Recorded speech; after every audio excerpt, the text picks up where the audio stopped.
Welcome back to the channel and welcome back to another quick pick prediction video. In this video, I'll be predicting the lightweight bout between Joe Solecki versus Jared Gordon. So how I see this fight right here is first off, less than 30 seconds to this fight prediction, I'm picking Jared Gordon.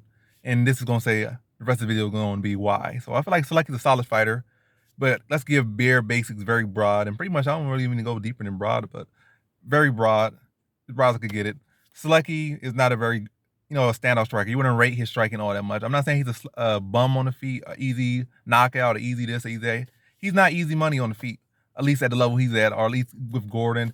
Maybe at the they raise like with the better strikers, definitely easy money for the better strikers in the division. But with Jared Gordon, he's lower to middle of the pack lightweights. He can more than hold his own in the striking and beat a lot of them. So definitely not a slouch in the striking, but I would say I would not rate him all that much in the striking. Pace, I wouldn't rate his pace is all that crazy. But he's the guy that's most stand out in his jiu-jitsu, like grappling and jiu-jitsu. Wrestling, I wouldn't rate all that high either. Decent wrestling, solid jiu-jitsu, very slick, very solid control, very fluid on the ground. So he's a solid fighter on the ground, but on the feet, not right, like a whole lot to write about. Now I feel like on the other side, Jared Gordon, he has definitely improved his striking, proven his ability to strike with some real solid guys. Like at 145, he came in and upset. I forget who he upset, but like I think like one of Jose Aldo's training partners. I forget his name right now, but I'm not saying that guy's such a stud or anything either, or at that given point, or even now. Maybe in the past he was a stud, but I don't know.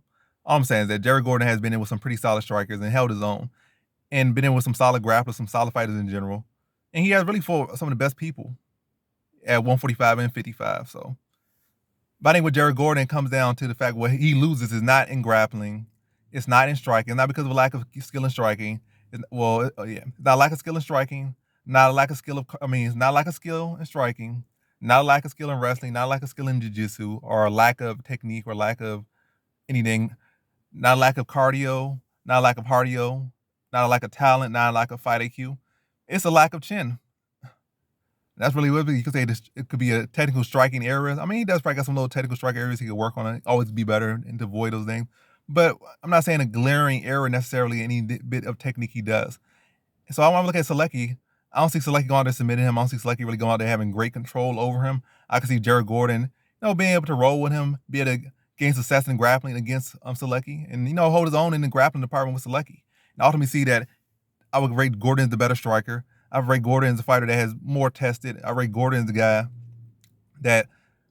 Let me say nothing about Gordon. Gordon's pace is crazy. He's like beyond the 1 percentile as far as activity rates in all of UFC, maybe in all of UFC history. This man will land. I'm not saying he'll land 100 significant strikes, but this man will land over 100 strikes in a fight every single time out if you allow him to. This man will land 100 strikes. Even if you knock him out, he probably land 100 strikes before. So this man's a workhorse, crazy insane pace, a true workman out there. So this man gonna put on the same pace. He's gonna put up a lot of volume, and he's gonna be active.